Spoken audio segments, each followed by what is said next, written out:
நான் alcoholic fatty liver இப்போ ரொம்ப ரொம்ப காமன் ஆகிடுச்சு.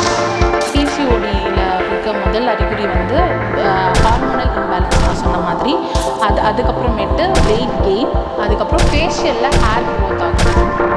வெயிட்டாக இருக்காங்க, இவங்க குண்டாக இருக்காங்க, இவங்களுக்கு அதனால தான் வந்து பீரியட் டிலே ஆகுது, இதனால தான் இவங்களுக்கு பிசிஓடி வருது அப்படின்னு கிடையாது. பிசிஓடியாக இருக்கவங்களுக்கு டயபெட்டிக் வர்றதுக்கு நிறையவே வாய்ப்பு இருக்குது. ஏன்னா இது ப்ரீ டயபெட்டிக் ஸ்டேட்னே சொல்லிடலாம்.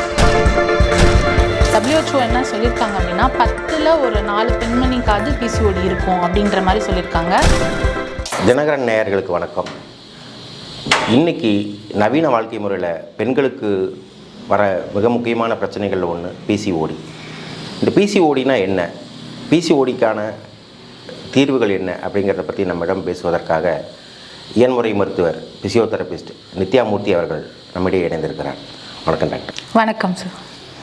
இந்த பிசிஓடினா என்ன? பிசிஓடி இன்றைக்கி அடிக்கடி நிறைய பெண்களுக்கு வரக்கூடிய ஒரு முக்கியமான ஒரு இதாக இருக்குது. அதை பற்றி கொஞ்சம் சொல்லுங்களேன். பிசிஓடினா என்ன அடிப்படையில்? பிசிஓடி அப்படிங்கிறது பாலிசிஸ்டிக் ஓவரியன் டிசீஸ்னு சொல்லுவோம்.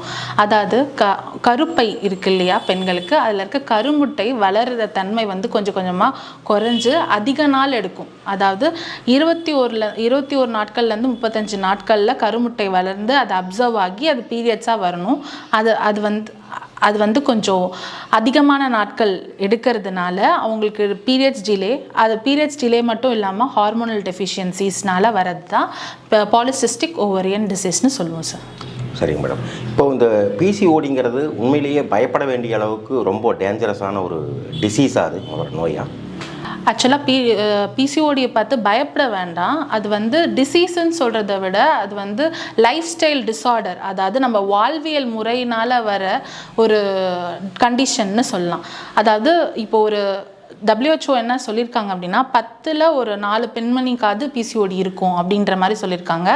இது வந்து நம்ம அன்றாட வாழ்க்கை முறையில் வர ஒரு கண்டிஷன். ஆனால் அதனால பயப்படணுமா அப்படின்னு கேட்டால் இல்லை. ஆனால் அதை மேனேஜ் பண்ணி நம்ம கொண்டு போகலாம் லைஃப்பை. இப்போது பிசிஓடி எந்த மாதிரியான பெண்களுக்கெல்லாம் வரும்? உதாரணமாக ஓவர் வெயிட் இருக்கிற பெண்களுக்கு அதிகமாக வருங்கிற மாதிரியான ஒரு கருத்து இருக்குது. அந்த கருத்து உண்மையா, அல்லது யாருக்கு பிசிஓடி அதிகமாக வர்றதுக்கு வாய்ப்பு இருக்குது? பிசிஓடி பொறுத்த வரைக்கும் வெயிட் இருந்தால் தான் அவங்களுக்கு பிசிஓடி அப்படின்னு அர்த்தம் கிடையாது. இப்போ லீனாக இருக்க பீப்புளுக்கும் அதிகமாகவே பிசிஓடி இருக்குது. வெயிட்டாக இருக்காங்க, இவங்க குண்டாக இருக்காங்க, இவங்களுக்கு அதனால தான் வந்து பீரியட் டிலே ஆகுது, இதனால தான் இவங்களுக்கு பிசிஓடி வருது அப்படின்னு கிடையாது.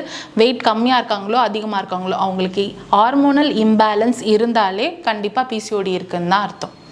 சரி, இப்போது ஹார்மோனல் இம்பேலன்ஸ்னு சொன்னீங்க. ஹார்மோனல் இம்பேலன்ஸ் இருக்கிற பெண்களுக்கு வந்து பீரியட்ஸ் ரெகுலராக வராமல் இர்ரெகுலராக இருக்கிறதுக்கு வாய்ப்பு இருக்குது. இப்போது பீரியட்ஸ் இர்ரெகுலராக இருந்தாலே பிசிஓடியோட அறிகுறின்னு சொல்லலாமா, அல்லது எல்லா பீரியட்ஸ் இர்ரெகுலருமே வந்து பிசிஓடியினுடைய இதுவா? பீரியட்ஸ் இர்ரெகுலர்னாலே பிசிஓடின்னு அர்த்தம் கிடையாது. இப்போ வந்து பீரியட்ஸ் வந்து இர்ரெகுலராக நார்மலாக இருக்க லேடிஸ்க்கு கூட ஆகலாம். இப்போது சில பேருக்கு வந்து 1 மாதம் எனக்கு தள்ளி போகுது, அது வந்து எனக்கு பிசிஓடியா அப்படின்னு கேட்டு வராங்க. அப்படிலாம் கிடையாது.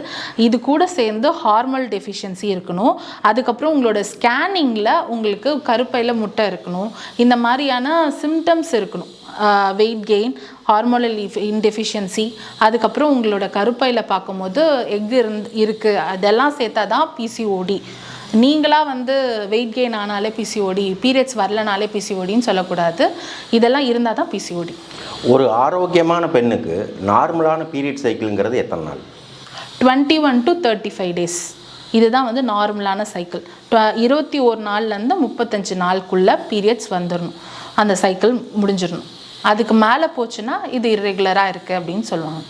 சரி, இப்போது பிசிஓடியினுடைய அறிகுறிகள் என்ன, எதெல்லாம் இருந்தது, அப்படி என்னென்ன மாதிரியான அறிகுறிகள் இருந்ததுன்னா நம்ம பிசிஓடியாக இருக்க முடியுங்கிறத நம்ம பண்ணிக்கணும். ஃபஸ்ட்டு வந்து பிசிஓடியில் இருக்க முதல் அறிகுறி வந்து ஹார்மோனல் இம்பேலன்ஸ் நான் சொன்ன மாதிரி, அதுக்கப்புறமேட்டு வெயிட் கெயின், அதுக்கப்புறம் ஃபேஷியலில் ஹேர் க்ரோத் ஆகும். சில பேர் வந்து நிறைய ஃபேஷியல் ஹேரோடு இருப்பாங்க, அந்த மாதிரியான ஃபேஷியல் ஹேர் க்ரோத் ஆகும்.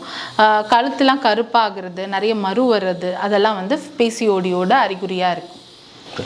இப்போ வந்து ஹார்மோனல் இம்பேலன்ஸுங்கிறத வந்து நம்ம எப்படி கண்டுபிடிக்க முடியும்? இப்போ உதாரணத்துக்கு நீங்கள் கழுத்து கருப்பாக இருக்கிறத சொன்னீங்க, அல்லது மறு வரதை சொன்னீங்க, இதையெல்லாம் ஒருத்தவங்களால் உணர முடியும். ஆனால் தனக்கு ஹார்மோனல் இம்பேலன்ஸ் இருக்குதுங்கிறத ஒருத்தங்க எப்படி கண்டுபிடிக்க முடியும்? ஹார்மோனல் இம்பேலன்ஸ் வந்து ஒருத்தவங்களை பார்த்தோ ஒருத்தவங்களோட நான் இப்போ சொன்ன சிம்டம்ஸை வச்சியோ நம்ம வந்து சொல்லிட முடியாது. இப்போ நான் சொன்ன மாதிரி மறு வருது அப்படின்னு சொன்னது வந்து டயபெட்டிக் இருக்க ஆண்களுக்கு கூட மறு அதிகமாக இருக்கும். ஸோ அது வந்து எப்படி நம்ம கண்டுபிடிக்க முடியும்னா ரத்த டெஸ்ட் பண்ண முடியும். அப்போ தான் பிளட் டெஸ்ட்டில் மட்டும்தான் நீங்கள் வந்து ஹார்மோனல் இம்பேலன்ஸ் இருக்கா இல்லையா அப்படின்றத சரி கண்டுபிடிக்க முடியும் சார். இப்போது பிசிஓடி இருக்கக்கூடிய பெண்கள் எல்லாருக்கும் ஒரே மாதிரியான அறிகுறிகள் இருக்குமா? இல்லை சார். இப்போது பிசிஓடி இருக்கிற பெண்களுக்கு ஒரு வெவ்வேறு மாதிரியான அறிகுறிகள் இருக்கும். பிசிஓஎஸ் இருக்கிறவங்களுக்கு இர்ரெகுலர் பீரியட்ஸோடு சேர்த்து இன்சுலின் ரெசிஸ்டன்ஸ்னு ஒன்று சொல்லுவோம். இன்சுலின் ரெசிஸ்டன்ஸ்னால் என்னென்னா சேம் லைக் டயபெட்டிஸ், இன்சுலின் உற்பத்தி ஆகிறது கம்மியாக இருக்கும். கம்மியாகும் போது என்ன ஆகும் அப்படின்னா அவங்களுக்கு அது ஒரு மாதிரி கால்லேருந்து டயர்டாகவே இருக்கும். காலைல ஏந்துக்கும் போது டே முடிஞ்ச மாதிரி ஃபீல் பண்ணுவாங்க. சில பெண்களுக்கு வந்து ஆக்னி வரும், பிம்பிள்ஸ் அதிகமாக இருக்கும், ஹேர் க்ரோத்லாம் அதிகமாக இருக்கும். சில பேருக்கு வந்து டயர்ட்னஸ் இருக்காது, ஆனால் மூட் ஸ்விங்ஸ் அதிகமாக இருக்கும், அதிகமாக கோவப்படுவாங்க, எதுக்கு எடுத்தாலும் அழுதுருவாங்க. அந்த மாதிரியான டிஃப்ரென்ஸான சிம்டம்ஸ் டிஃப்ரெண்ட் பீப்புளுக்கு வரும் சார். சரி, ஒருத்தவங்களுக்கு பிசிஓடி இருக்குங்கிறத கண்டுபிடிக்கிறதுக்கான டயக்னாஸ்டிக் மெத்தட் சிஸ்டம்ங்கிறது என்ன? அல்ட்ராசவுண்ட் எடுக்கும் போது கருப்பையில் இருக்க முட்டை வந்து செக் பண்ணுவாங்க. அதோடு சேர்ந்து பிளட் டெஸ்ட், நான் சொன்ன மாதிரி ஹார்மோனல் டெஃபிஷியன்சிக்கு பிளட் டெஸ்ட் எடுப்பாங்க. இது ரெண்டும் பார்க்கும்போதே உங்களுக்கு பிசிஓடி இருக்கா இல்லையான்றது, இது ரெண்டு தான் டயக்னோஸ்டிக் மெத்தட். ஓகே. இப்போ ஸ்கேனில் சிஸ்ட் மாதிரி இருந்தது அப்படின்னா நிச்சயமாக அது பிசிஓடியாது இல்லை. ஸ்கேனில் சிஸ்ட் மாதிரி இருந்தாலே பிசிஓடியான்னு கேட்டால் கண்டிப்பாக கிடையாது. ஸ்கேனில் சிஸ்ட் மாதிரி இல்லாமையும் சில பேருக்கு ஹார்மோனல் டெஃபிஷியன்சி மட்டும் இருந்தால் அது பிசிஓடி தான். அதே மாதிரியே ஸ்கேனில் சிஸ்ட் இருக்குது, பட் ஆனால் ஹார்மோனல் டெஃபிஷியன்சி எதுவுமே இல்லை அப்படின்னா அவங்க பிசிஓடி கீழே வரமாட்டாங்க. சரி. இப்போ வந்து பிசிஓடி அப்படிங்கிறதுக்கான நிரந்தரமான தீர்வு இருக்கா இந்த பிரச்சனைக்கு? பிசிஓடிக்கு நிரந்தரமான தீர்வு கிடையாது. அது ஒரு லைஃப் ஸ்டைல் கண்டிஷன். நான் சொன்ன மாதிரி வாழ்வியலால் வர கண்டிஷன். நம்ம டயபெட்டிஸ் மாதிரி இதையும் மேனேஜ் பண்ணி வச்சுக்கலாம். சரி, இதுக்கு முக்கியமான சிகிச்சைங்கிறது என்ன? சிகிச்சை நான் சொன்ன மாதிரி ஃபஸ்ட்டு உங்களோட டயட் வந்து இந்த இடத்துல 70% வேலை செய்யும் சார் உங்களுக்கு பிசிஓடியில். அதாவது ஜங்க் ஃபுட்டை தவிர்க்கதாக இருக்கட்டும், கார்ப்ஸ். இங்கே இருக்க பிசிஓஎஸ் எல்லாருமே என்ன நினைக்கிறாங்கன்னா நான் கம்மியாக தான் சாப்பிட்றேன் அப்படின்ற மாதிரி யோசிக்கிறாங்க. பட் இன்சுலின் ரெசிஸ்டன்ஸ் நான் சொன்ன மாதிரி இது வந்து டயபெட்டிஸ் மாதிரியே தான். ஸோ எப்படி டயபெட்டிஸில் வந்து சாப்பாடு கம்மி பண்ணுங்கள், பழங்களில் கம்மி பண்ணுங்கள், அதே மாதிரியே உங்கள் ஃப்ரூட்ஸில் சில வகைகள் மட்டும் சாப்பிடுங்க, வெஜிடபிள்ஸ் நிறைய சாப்பிடுங்க, ப்ரோட்டீன் நிறைய சாப்பிடுங்கன்னு சொல்கிறாங்களோ அதே மாதிரி தான் பிசிஓஎஸ்லேயும் நம்ம பண்ணணும். எப்படின்னா வெஜிடபிள்ஸ் அதிகமாக எடுத்துக்கணும், சாப்பாடு கம்மி பண்ணணும், அதே மாதிரியே நார் சத்து நிறைந்த ஃபுட்ஸை வந்து அதிகமாக எடுத்துக்கணும், ப்ரோட்டீன் அதிகமாக எடுத்துக்கணும். இந்த மாதிரியான டயட் ஃபாலோ பண்ணலாம். எக்ஸசைசஸ் ரொம்ப இம்பார்ட்டன்ட். அதாவது டெய்லி 45 மினிட்ஸ் ஸ்ட்ரென்த் ட்ரைனிங். இப்போ இருக்க மெடிக்கல் ஆர்டிக்கல் படி என்ன சொல்கிறாங்கன்னா, இப்போது பிசிஓஎஸ் இருக்க எல்லா லேடிஸுமே வெயிட் லாஸ் பண்ணுறதுக்கு அதிகமாக த்ரெட்மில்லில் போய் ஓடுன்னு ஓடுறாங்க. த்ரெட்மில்லில் ஓடுறதா இருக்கட்டும், வாக்கிங் போகிறதா இருக்கட்டும். ஆனால் பிசிஓஎஸ்க்கு வெயிட் ட்ரைனிங் அதிகமாக தேவைப்படுது. தம்பிள்ஸ் தூக்குங்க, வெயிட் ட்ரைனிங் பண்ணுங்கள் அப்படின்றது தான் இப்போ இருக்க மெடிக்கல் ஆர்டிக்கல் சஜஷன் பண்ணுறது எல்லாமே. ஸோ நம்ம வெயிட்ஸ் தூக்கும் போது கண்டிப்பாக அந்த இன்சுலின் ரெசிஸ்டன்ஸ் அந்த ஹார்மோனல் பேலன்ஸ் வந்து அதிகமாக இருக்கிறத கொஞ்சம் கம்மி பண்ணுது. அதே மாதிரியே உங்களுக்கு அதிகமான எக்ஸசைசஸோ இல்லை சாப்பாடு கம்மி பண்ணுறது, இப்போ அதிகமாக சாப்பாடு கம்மி பண்ணிடலாம் அப்போ நம்மளுக்கு வந்து வெயிட் லாஸ் ஆகிடும் அப்படின்னு நினைக்கிறவங்களுக்கு என்ன சொல்லணும்னா, அதிகமாக நீங்கள் சாப்பிட்லனாலும் உங்களோட பாடியில் கார்டிசால் அப்படின்ற ஸ்ட்ரெஸ் ஹார்மோன் சுரக்க ஆரம்பிக்கும். அந்த கார்டிசால் ஹார்மோன் வந்து என்ன பண்ணுன்னா வெயிட் கெயினை இன்னும் இன்க்ரீஸ் பண்ணும். ஸோ பிசிஓஎஸ்னாலே சாப்பிட்றதுக்கு கிரேவிங்ஸ் அதிகமாக இருக்கும். அந்த கிரேவிங்ஸை நான் கண்ட்ரோல் பண்ண நான் சாப்பிட மாட்டேன்ட்டு அதை கண்ட்ரோல் பண்ணுறன்ற பேரில் அந்த கார்டிசாலை இன்க்ரீஸ் பண்ணி வெயிட்டை இன்க்ரீஸ் பண்ணுவாங்க. ஏற்கனவே வெயிட் லாஸ் பண்ணுறது ரொம்ப கஷ்டம். அதோடு சேர்ந்து நீங்கள் ஐயோ நம்ம இது பண்ணோம் அதை பண்ணோம் அப்படின்ற மாதிரி ரொம்ப ப்ரெஷர் பண்ணிக்கிட்டோம் அப்படின்னாலும் அதுவுமே உங்களுக்கு இன்க்ரீஸ் தான் பண்ணிவிடும்.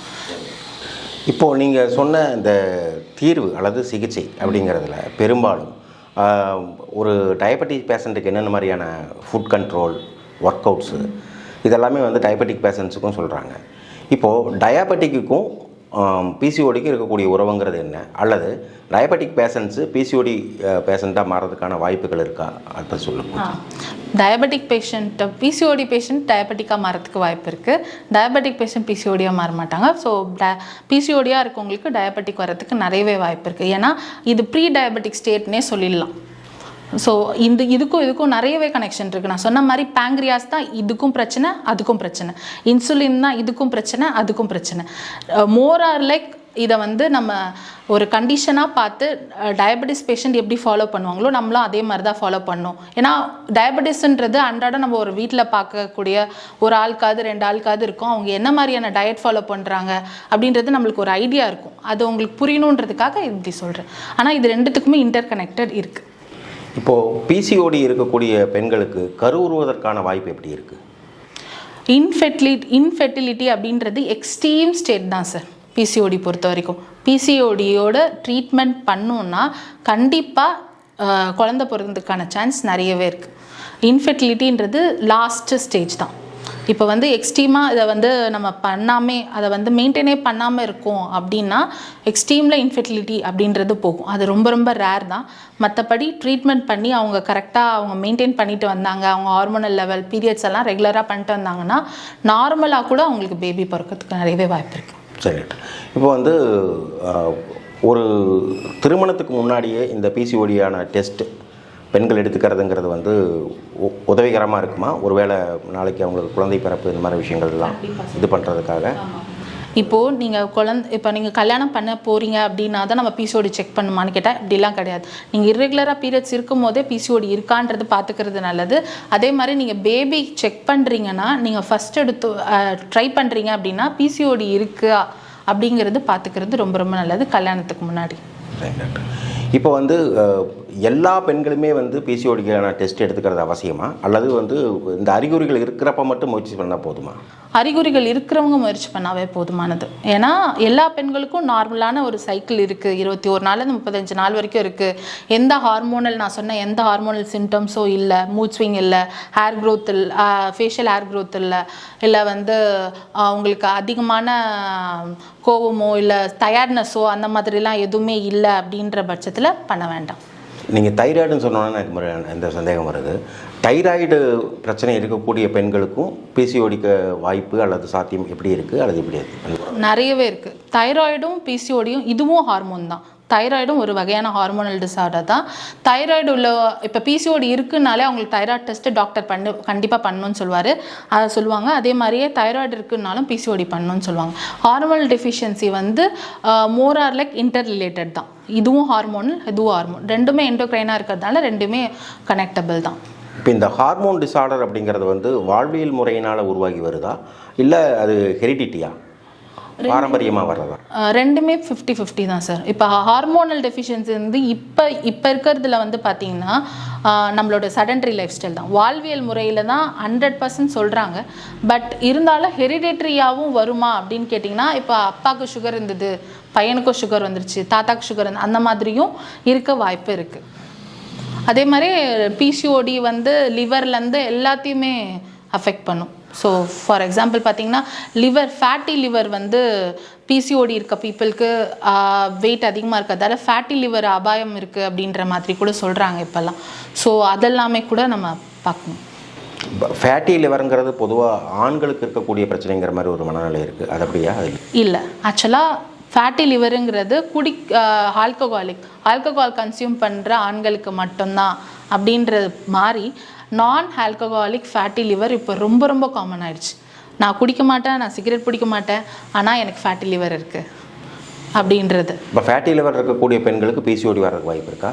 ஃபேட்டி லிவர் இருக்க பெண்களுக்கு அந்த ஹார்மோனல் டெஃபிஷியன்சி இருந்தால் பிசிஓடி கண்டிப்பாக வரும். அதனால ஃபேட்டி லிவர் வருமானு கேட்டிங்கன்னா அதுக்கு வாய்ப்பு இருக்குது.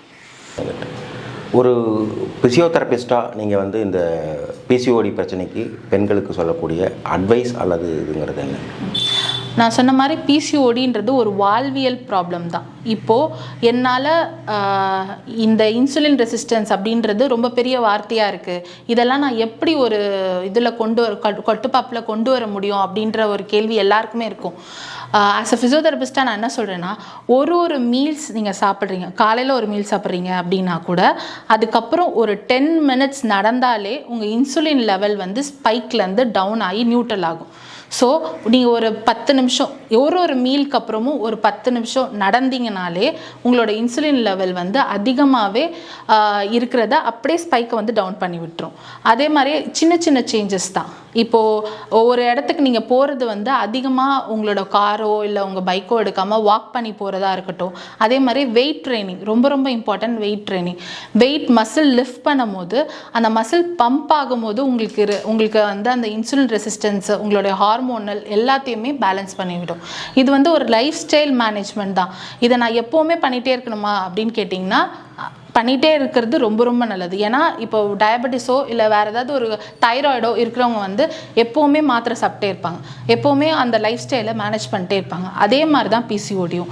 இதையும் நம்ம வந்து இந்த மாதிரியான எக்ஸசைசஸ்ஸு, டயட்டு இதை நம்ம ஃபாலோ பண்ணிகிட்டே வரும்போது உங்களுக்கு மேனேஜபிளாக இருக்கும். இப்படி ஒன்று இருக்குது அப்படின்றதே நீங்கள் போகிற போக்கில் அதை மறந்துடலாம். அந்த அளவுக்கு உங்களுக்கு சரியாயிடும். சரிங்க டாக்டர், உங்களுடைய தெளிவான பதில்களுக்கு மிக்க நன்றி. Thank you sir. நன்றி.